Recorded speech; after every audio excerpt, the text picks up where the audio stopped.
우리 사도신경으로 신앙 고백하시겠습니다. 나는 전능하신 아버지 하나님 천지의 창조주를 믿습니다. 나는 그의 유일하신 아들 우리 주 예수 그리스도를 믿습니다. 그는 성령으로 잉태되어 동정녀 마리아에게서 나시고 본디오 빌라도에게 고난을 받아 십자가에 못 박혀 죽으시고 장사된 지 사흘 만에 죽은 자 가운데서 다시 살아나셨으며 하늘에 오르시어 전능하신 아버지 하나님 우편에 앉아 계시다가 거기로부터 살아있는 자와 죽은 자를 심판하러 오십니다. 나는 성령을 믿으며 거룩한 공교회와 성도의 교제와 죄를 용서받는 것과 몸의 부활과 영생을 믿습니다. 아멘. 우리 찬송가 423장 찬송입니다. 423장입니다.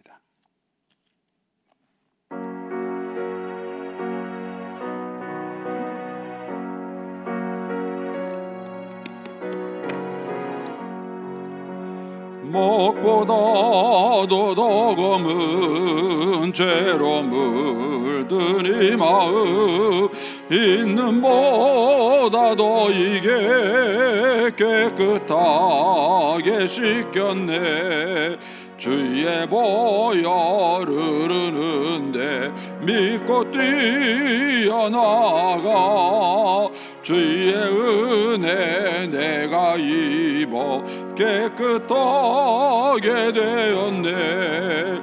모든 의심 걱정과 두려움이 사라져 슬픈 떤시 변하여 기쁜 찬송 되었네.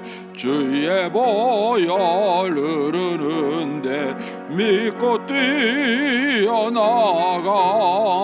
주의 은혜 내가 입어 깨끗하게 되었네. 세상 무기 영화와 즐겨하던 모든 것 주를 믿는 내게는 분토만도 못하다.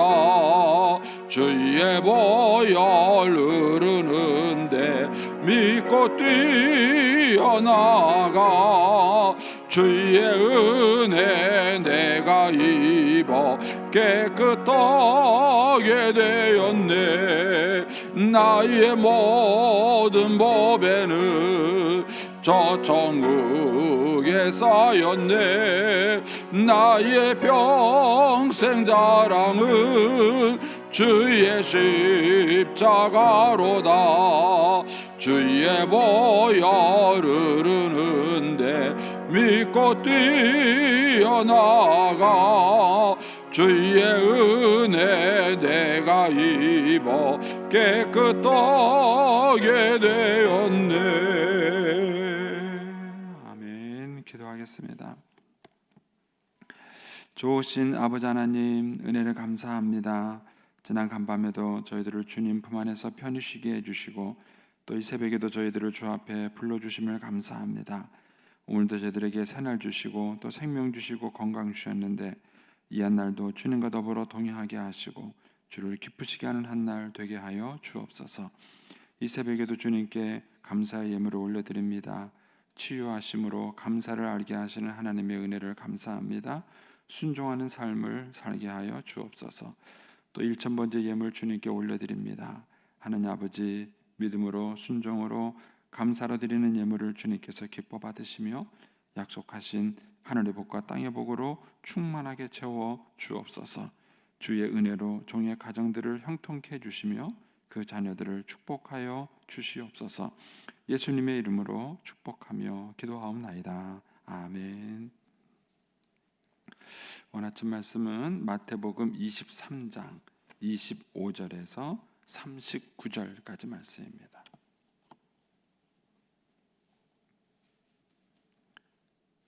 마태복음 23장 25절에서 39절까지입니다. 우리 같이 봉독하겠습니다. 화 있을진저 외식하는 서기관들과 바리새인들이여, 장과 대접의 겉은 깨끗이 하되 그 안에는 탐욕과 방탕으로 가득하게 하는도다. 눈먼 바리새인이여, 너는 먼저 안을 깨끗이 하라. 그리하면 겉도 깨끗하리라. 화 있을진저 외식하는 서기관들과 바리새인들이여, 회칠한 무덤 같으니 겉으로는 아름답게 보이나 그 안에는 죽은 사람의 뼈와 모든 더러운 것이 가득하도다. 이와 같이 너희도 겉으로는 사람에게 옳게 보이되 안으로는 의식과 불법이 가득하도다. 화 있을진저 외식하는 서기관들과 바리새인들이여, 너희는 선지자들의 무덤을 만들고 의인들의 비석을 꾸미며 이르되, 만일 우리가 조상 때에 있었더라면 우리는 그들이 선지자의 피를 흘리는 데에 참여하지 아니하였으리라 하니, 그러면 너희가 선지자를 죽인 자의 자손임을 스스로 증명함이로다. 너희가 너희 조상의 분량을 채우라. 뱀들아, 독사의 새끼들아, 너희가 어떻게 지옥의 판결을 피하겠느냐? 그러므로 내가 너희에게 선지자들과 지혜 있는 자들과 서기관들을 보내매 너희가 그 중에 더러는 죽이거나 십자가에 못 박고 그 중에서 더러는 너희 회당에서 책찍질하고 이 동네에서 저 동네로 따라다니며 박해하리라. 그러므로 의인 아벨의 피로부터 성전과 제단 사이에서 너희가 죽인 바라가의 아들 사갈의 피까지 땅 위에서 흘린 의로운 피가 다 너희에게 돌아가리라. 내가 진실로 너희에게 이르노니 이것이 다 이 세대에 돌아가리라. 예루살렘아, 예루살렘아, 선지자들을 죽이고 내게 파송된 자들을 돌로 치는 자여, 암탉이 그 새끼를 날개 아래 모음과 같이 내가 내 자녀를 모으려 한 일이 몇 번이더냐? 그러나 너희가 원하지 아니하였도다. 보라, 너희 집이 황폐하여 버려진 바 되리라. 내가 너희에게 이르노니 이제부터 너희는 찬송하리로다. 주의 이름으로 오시는 이여 할 때까지 나를 보지 못하리라 하시니라. 아멘. 이 새벽에도 주의 은혜와 축복이 함께 하시기를 축원합니다. 이 마태복음 23장은 이제 예수님께서 이제 서기관과 바리새인들을 책망한 말씀들만 이렇게 모아놓은 것입니다. 이제 예수님께서 이런 얘기를 한 자리에 하셨는지 아니면은 이제 여러 번 이 얘기를 하신 것을 마태가 모아놓은 것인지는 불확실합니다.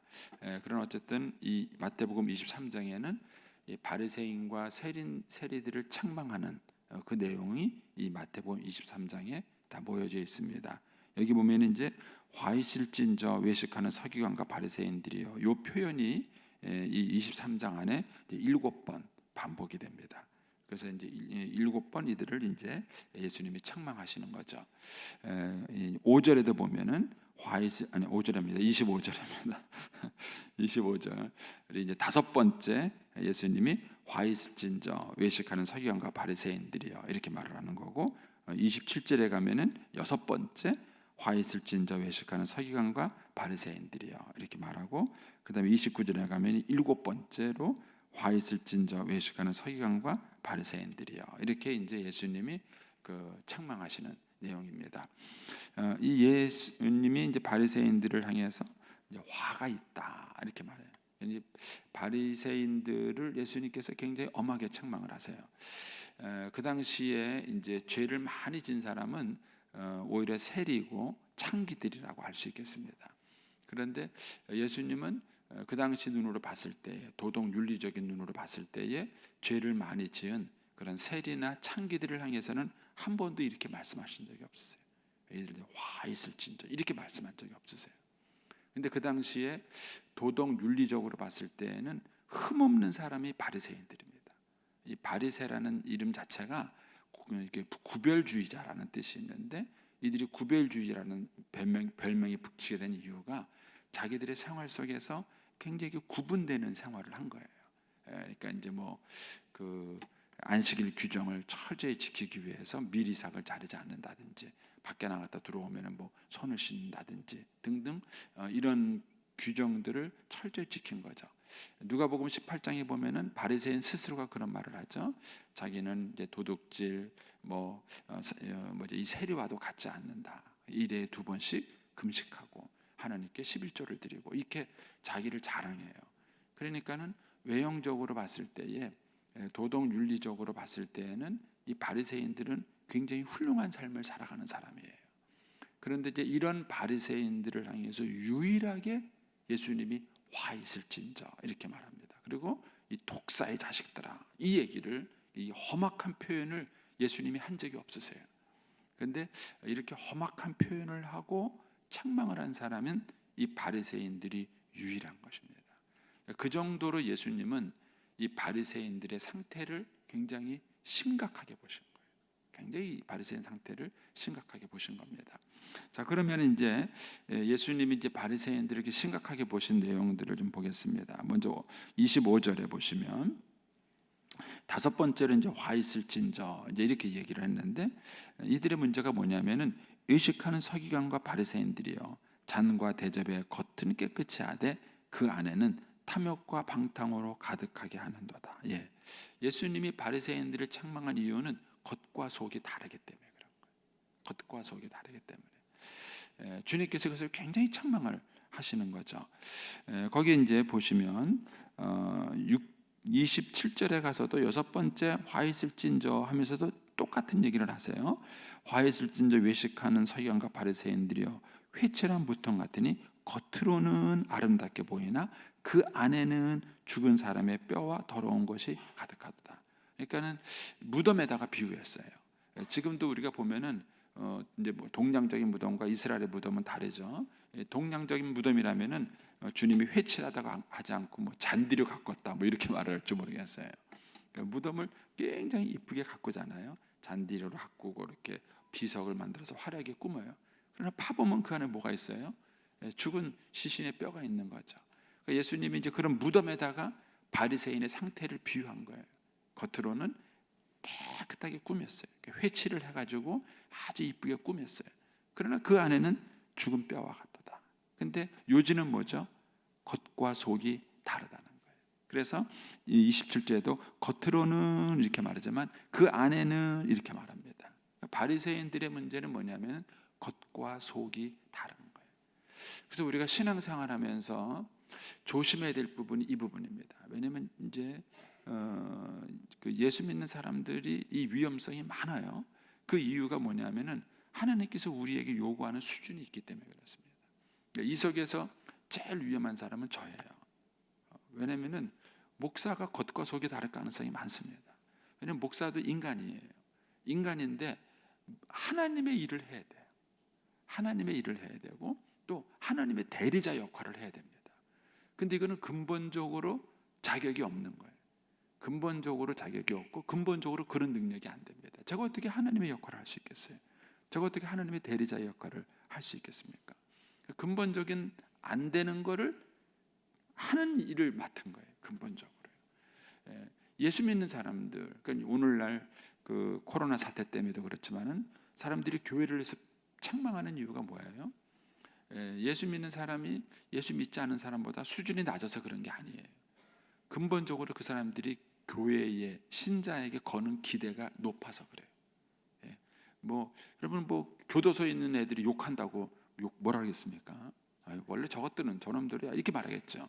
근데 목사가 욕한다 그러면은 상황이 다르죠. 어떻게 목사님이 욕할 수 있나 이렇게 말을 하게 되는 거예요. 그러니까는 기본적으로 이 교회나 신자를 향해서 예수 믿는 사람이든 안 믿는 사람이든 기준이 높아요. 근데 우리는 이 높은 기준에 따라갈 수 없는 거예요. 우리의 현실은 우리가 죄인이에요. 그러니까 이 갭을 사람들은 어떻게 메꾸냐면은 위선으로 메꾸는 거예요. 위선으로 메꾸는 거예요. 이게 건강하지 않은 신앙 상태예요. 건강하지 않은 신앙 상태. 그러니까 우리의 현실은 따라갈 수 없는 현실인데 우리에게 요구되는 기준은 이게 높다 보니까 이 갭을 바리새인들은 외식으로 꾸민 겁니다. 겉과 속이 다른 거예요. 그래서 우리가 신앙생활할 때 이런 상태에 빠지는 것이 굉장히 위험한 것입니다. 겉과 속이 다르지 않을 수 있겠는가. 근데 목사인 저도 이 겉과 속이 안 다르려고 노력을 참 많이 해요. 그런데 예를 들어서 한국교회 지금은 이제 그런 게 많이 없어졌어요. 많이 없어졌는데 이 대표적인 겉과 속이 다른 것 중에 하나가 강대상에 올라오면 목소리가 달라지는 분이 있어요. 그냥 얘기할 때 얘기했는데 여기 올라와서 기도만 하면은 갑자기 목소리가 경건해져요. 거룩하시고 이게 갑자기 목소리가 달라져요. 왜 달라지죠? 기도하는 목소리하고 평상시에 대화하는 목소리가 달라야 될 이유가 있나요? 그런 것들이 겉과 속이 다른 이유 중에 하나예요. 그러니까는 그냥 평상시에 말하는 목소리로 기도하면 돼요. 그런데 굉장히 강대상이만 오면 거룩해지는 거예요. 그리고 여기만 올라오면 목소리가 달라져. 이런 것들이 겉과 속이 다른 행동을 우리가 하는 거예요. 그러니까는 신자들은 이런 위험에 빠질 그런 어떤 뭐랄까요, 가능성이 굉장히 농후한 위치에 있는 사람인 것입니다. 저도 제일 위험하고 두 번째 위험한 분들은 우리 장로님들이에요. 왜냐하면 일반 사람들을 바라보는 것과 장로님들을 바라보는 눈이 달라요. 다른 사람들이 뭐 집사가 그러면은 뭐 그러려니 하는데 장로님이 그러면 어이 어떻게 장로가 그래 이렇게 말을 하는 거예요. 그런데 장로님들도 인간이에요. 똑같이 실수할 수 있고 똑같이 넘어질 수 있어요.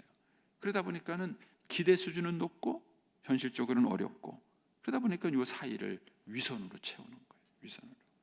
그래서 우리가 신앙생활하면서 이 부분을 굉장히 우리가 조심하셔야 합니다. 겉과 속이 다르는 것, 위선하는 것 이런 것들이 없도록 우리가 노력을 참 많이 해야 돼요. 그러려면은 일단은 뭐랄까요, 그 경건의 훈련을 일단 열심히 하시는 수밖에 없어요.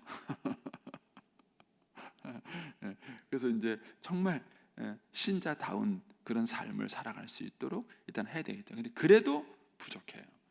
그 나머지는 뭐냐면요, 하나님의 의로 살아가는 훈련을 하셔야 돼요.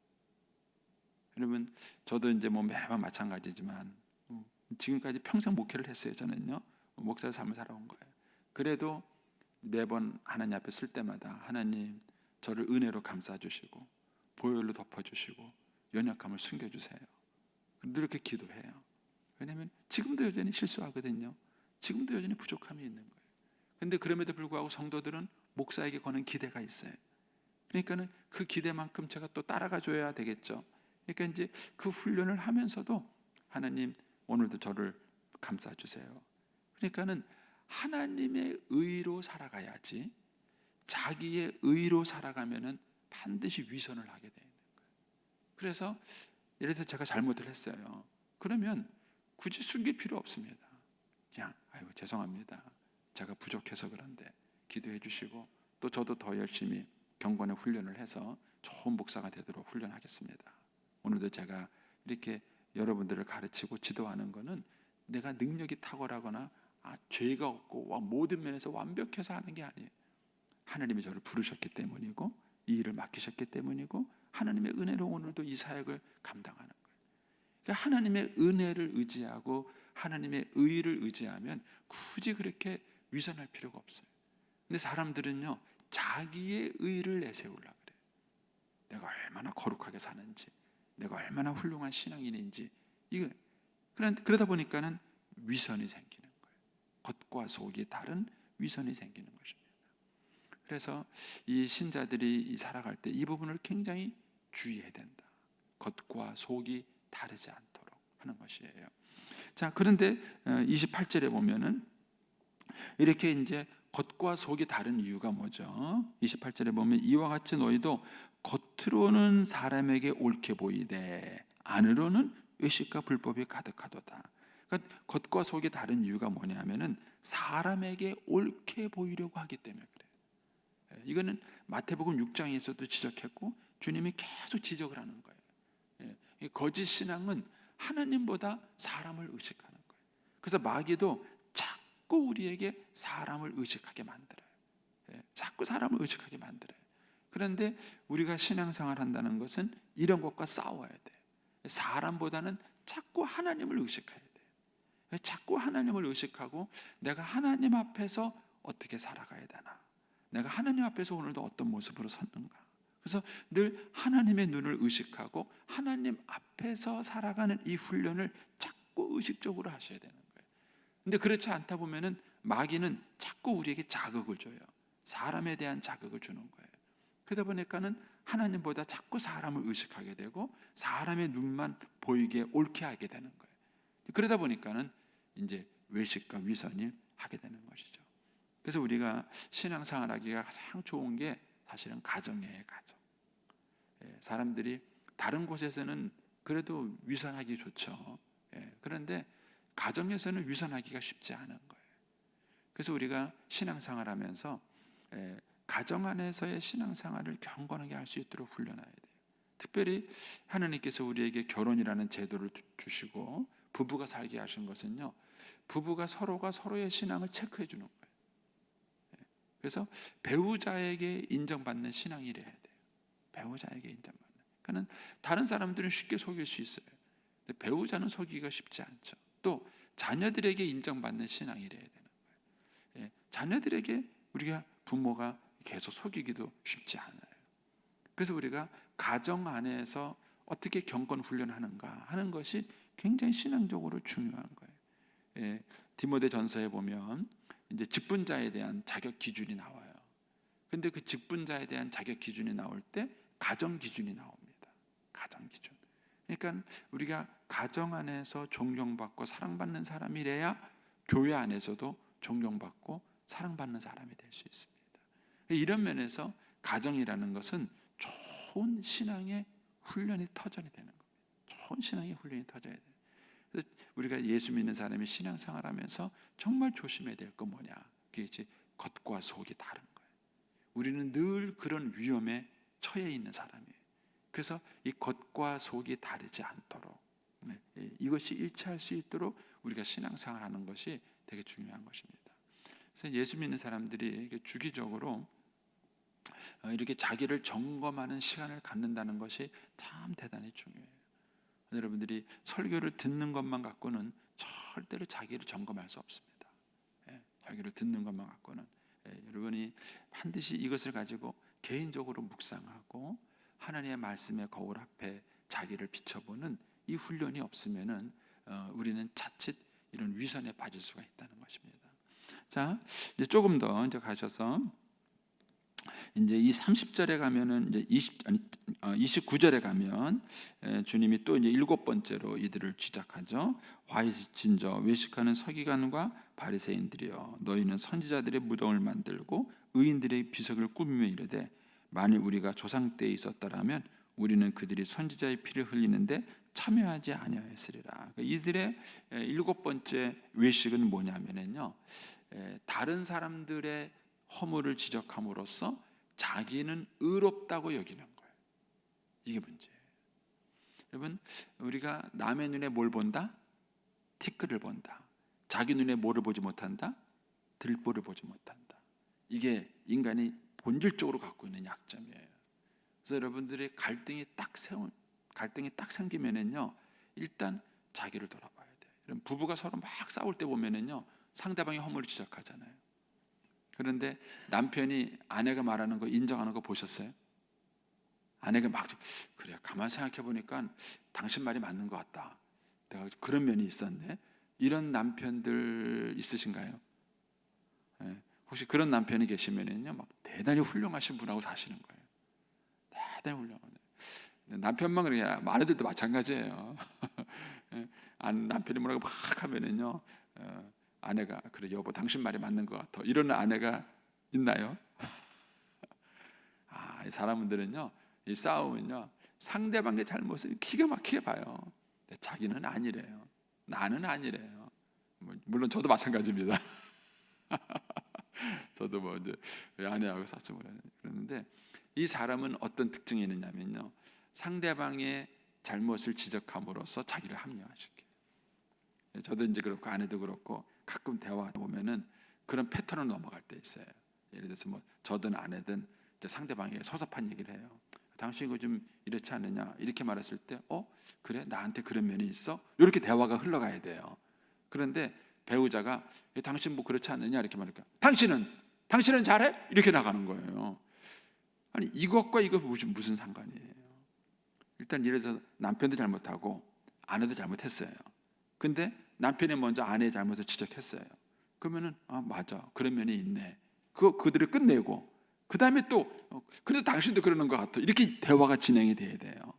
그런데 그게 아니라 지금 자기 잘못을 지적받고 있는데 거꾸로 내가 상대방 잘못을 지적하는 거예요. 이 얘기는 뭐냐면은 자기 잘못을 인정 안 하는 거예요. 너는 잘하냐? 당신도 못하면서 왜 나한테 그런 말을 해? 이런 거예요. 그거는 아니 상대방이 못하는 상대방이 못하는 거고, 내가 못하는 건 내가 못하는 거잖아요. 그러면은 내가 못하는 건 내가 못하는 대로 인정하고, 또 상대방이 못하는 건 상대방이 못하는 대로 이렇게 인정하고 넘어가야 되는데, 우리 인간의 심리라는 게 안 그렇다. 자기 잘못을 지적받으면요, 상대방 잘못을 지적해가지고 자기는 안 그런 것처럼 넘어가는 거예요. 이게 지금 요 29절 30절 상황인 거예요. 이 사람들이, 조상들이 선지자들을 핍박했어요. 그래갖고 선지자들을 죽였어요. 그거를 자기네들은 비난해요. 어떻게 그럴 수 있느냐고. 그러면서 선지자들의 무덤을 화려하게 만들고 의인들의 비석을 화려하게 만들면서 당신들은 억울하게 죽었다고 막 이렇게 얘기를 해줘요. 그러면서도 자기들은 안 그런 척한다는 거예요. 이 위선을 예수님이 여기서 지적을 하신 겁니다. 그래서 우리가 갈등 상황이 벌어졌을 때에 일단 자기를 먼저 돌아보는 훈련을 하셔야 돼요. 반드시 싸울 때에 이기려고 하면 반드시 거기서 실수를 해요. 상대방이 탁 쓰면요, 한번 호흡을 다시 한번 숨을 쉬고, 내가 먼저 그런 게 없는가? 내 잘못이 그런 게 없는가? 누군가에게 비판하고 비난할 일이 생기면 비판하기 전에 그 사람의 모습을 내 거울로 삼아야 돼요. 혹시 나한테 저런 모습이 없는가? 혹시 나한테 저런 행동이 없는가? 그런데 우리는 남의 티끌을 보는 데는 명수예요. 자기 들보를 보는 데는 명수가 아니에요. 그러다 보니까는 갈등 상황이 생겼을 때에 우리는 상대방을 비난함으로써 자기를 합리화시키는 거예요. 이거를 이제 예수님이 지적을 합니다. 그러면서 31절에 그러면 너희가 선지자를 죽인 자의 자손임을 스스로 인정하는 거 아니냐. 너희 조상이 죽인 사람을 너희가 화려하게 꾸밈으로써 조상들의 죄를 지적하듯이 너는 그 조상들의 후손이라는 것을 네가 스스로 인정하는 거 아니냐, 이렇게 얘기를 하는 거예요. 그러면서 주님이 원리면에서는 너희가 똑같다 이런 얘기를 해요. 그래서 33절에 가서 뱀들아, 독사의 자식들아, 이렇게 그들을 욕을 합니다. 그러면 34절에 그러므로 내가 너희에게 선지자들과 지혜자들과 서기관들을 보내매 너희가 그 중에 더러는 죽이고 십자가에 못 박고 그 중에 더러는 회당 채찍질하고 이 동네에서 저 동네도 따라다니며 박해하리라. 이 상황이 그대로 일어나는 게 사도행전이에요. 예수님들 십자가에 못 박아 죽였을 뿐만 아니라 사도행전에서 이들이 사도 바울을 끝까지 쫓아다니면서 괴롭히고 핍박하는 것들을 여기서 보죠. 그러면서 주님이 35절 36절에 이들의 죄가 그들에게 돌아갈 거라는 얘기를 합니다. 그러면서 37절에 가서 지금까지 한 얘기를 뭉뚱그려서 주님이 이렇게 얘기하시는 거예요. 예루살렘아 예루살렘아, 선지자를 죽이고 내게 파송된 자를 돌로 치는 자여, 암탉이 그 새끼를 날개 아래 모음과 같이 내가 내 자녀를 모으려 한 열이 몇 번이더냐. 그러나 너희가 원치 아니하였도다. 여기서 몇 번이더냐라는 얘기는 하나님의 끊임없는 사랑을 보여주는 거예요. 우리가 이 앞에서도 여러 가지 비유를 봤죠. 혼인잔치의 비유에서도 한번 초대했는데 거절당해요. 근데 주인이 또 초대를 해요.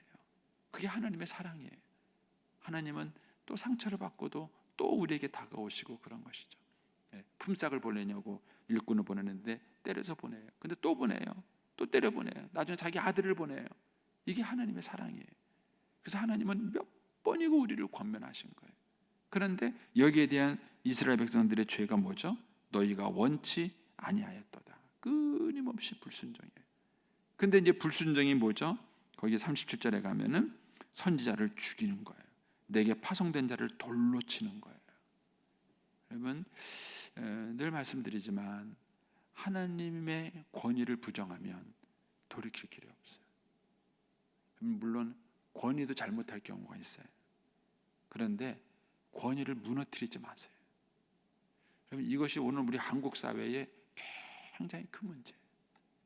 우리 아이들에게 권위자가 있을까? 부모님이 권위자일까? 할머니 할아버지가 권위자일까? 교회 선생님들이 권위자일까? 학교 선생님들이 권위자일까? 요즘 우리 아이들의 권위자가 누구예요? 없어요. 이게 마치 뭐가 똑같으냐면은 왜 죽이고 왜 돌로 쳐요? 내 마음에 안 맞으니까 죽이고 돌로 치는 거예요. 내 마음에 안 맞으니까. 이런 습성을 사람들이 자꾸 가르치는 거예요, 애들한테. 그래서 자기를 돌아보고 훈련하는, 이거를 훈련시켜야 되는데 그게 아니라 자기 마음에 맞지 않으면 공격하는 훈련을 자꾸 시킨 거예요. 내 마음에 맞지 않으면 선지자도 죽이는 거예요. 이것이 결국 이스라엘을 망하게 만든 거예요. 그러니까 우리가 살아가면서 잘못할 수 있고 실수할 수 있고 넘어질 수 있어요. 근데 중요한 것은 그때 그 잘못을 지적해 줄 수 있는 사람이 있어야 돼요. 그게 없으면 인생은 망하는 겁니다. 망하는 거예요. 그런데 우리의 자녀들에게 그런 사람을 만들어줘야 돼요. 존경할 만한 스승, 따를 만한 선생이 있어야 돼요. 따를 만한 선생이에요. 요즘 이제 저희 아들이 이제 연극영화과를 졸업을 했는데 이게 얘기를 하다 보니까는요, 요즘은 이렇대요. 그 연기라는 수업 자체가 수학하고 다르잖아요. 뭐 1 더하기 1은 2다 이렇게 배우는 게 아니잖아요. 연기라는 걸 지도하다 보면은요, 표정을 지도하고 언어를 지도하고 행동을 지도하는 거예요. 그러다 보면은 이제 그 지도하는 교수님이 막 험악하게 말할 때가 있다는 거예요. 자기들도 어떤 때는 자존심 상할 때가 있다는 거예요. 연기를 그따기로 해 막 그러면서 막 험악하게 할 때가 있는 거예요. 그런데 그런 게 싫다고요. 그 학생들이요, 교수님을 성추행으로 고발한 거예요. 이게 실제 성추행을 해서 고발하면 문제가 안 되는데 아이들이 그걸 만든 거예요. 만들어서 고발한 거예요. 그래가지고 교수님하고 애들하고요, 이게 법정 다툼에 갔어요. 1년이 지났는데 결국 교수님이 이겼어요. 근데 제가 이제 그 얘기를 들으면서 느끼는 게 뭐냐면은 요즘 아이들의 행태가 그런 거예요.